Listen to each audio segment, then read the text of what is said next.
Welcome to கோலிசோட சமையல். இன்றைக்கி என்ன பார்க்க போகிறோம்னா சீரக சம்பாவில் சிக்கன் பிரியாணி ரொம்ப சிம்பிளான மெத்தடில் எப்படி தயார் பண்ணுறதுன்னு பார்க்கலாம். இப்போ நம்ம குக்கரில் பிரியாணி செய்ய போகிறோம். அதனால் அடுப்பை பற்ற வச்சுட்டு குக்கர் ஒன்று வச்சுக்கோங்க. குக்கர் சூடாயாச்சு, எண்ணெய் அதில் ஊற்றிக்கோங்க. தேவையான அளவு எண்ணெய். இப்போ எண்ணெய் சூடாயாச்சு, அதில் பட்டை, ஸ்டார் பூ, ஏலக்காய், கிராம்பு எல்லாமே தட்டிடணும். வெட்டி வச்ச வெங்காயம், ஒரு 3 சைஸ் வெங்காயம் போடலாம். வதங்கட்டும்.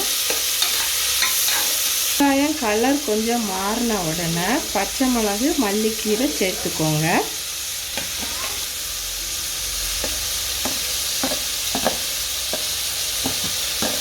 இதுவும் கொஞ்சம் நல்லா வதங்கின உடனே தக்காளி சேர்த்துக்கலாம்.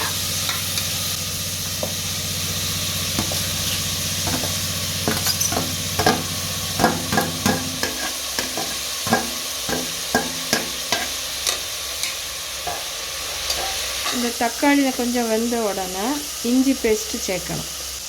இஞ்சி பூண்டு பேஸ்ட் 2 ஸ்பூன் சேர்த்துக்கலாம். வெங்காயம், தக்காளி, இஞ்சி பேஸ்ட்டு எல்லாமே நல்லா வதங்கி அந்த ஸ்மெல்லெல்லாம் போகணும். அது வரை வதக்கிட்டே இருக்கணும். தேவையான அளவு உப்பு,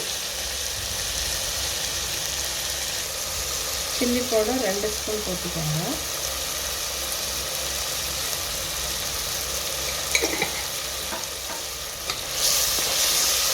அதையும் நல்லா வதக்கிக்கோங்க.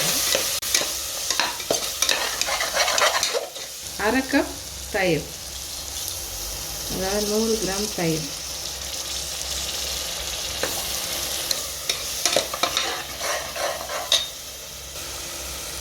½ kg சிக்கன் எடுத்து க்ளீன் பண்ணி வச்சுருக்கேன். அதை நம்ம குக்கரில் போடலாம்.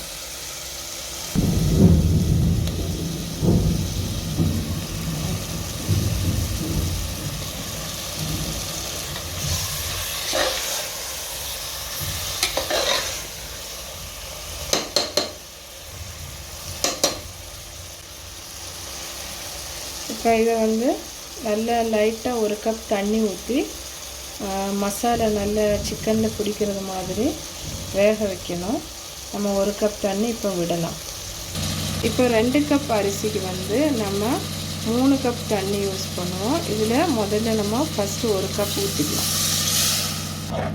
இந்த 1 கப் ஊற்றிட்டு கொஞ்சம் மூடி வச்சு மூடிக்கலாம்.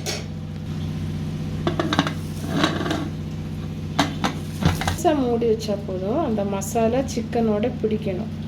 இப்போ அந்த மசாலா ஒன்றோட ஒன்று அழகாக சேர்ந்துருச்சு.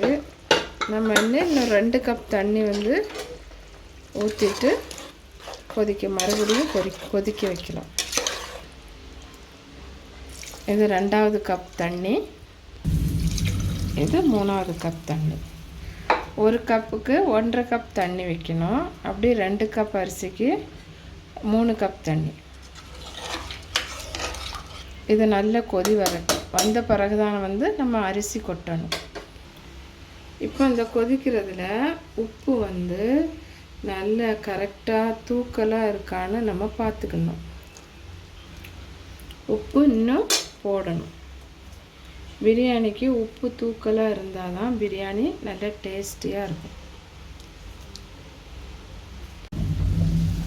இப்போ நல்ல கொதி வந்தாச்சு. இப்போ என்ன பண்ணணும் அப்படின்னா, அந்த நம்ம சீரக சம்பா ஊற வச்சதை எடுத்து வடிகட்டி வச்சுருக்கோம். அதை நம்ம ஊற வச்சு வடிகட்டி வச்சதை நம்ம இந்த கொதிக்கும்போது இதில் தட்டிடலாம்.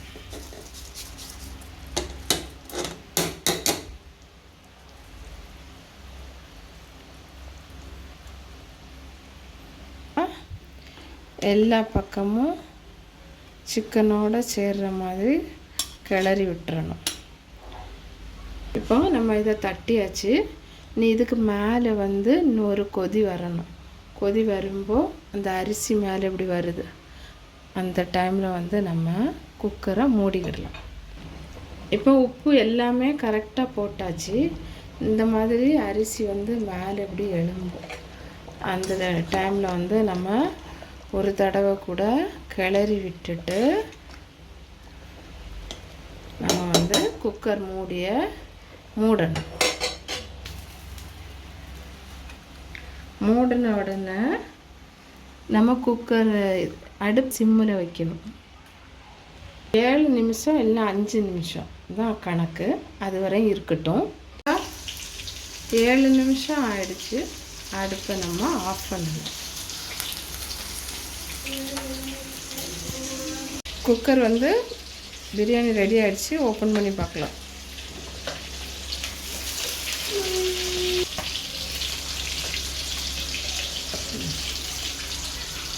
பிரியாணி ரெடி ஆகிடுச்சு.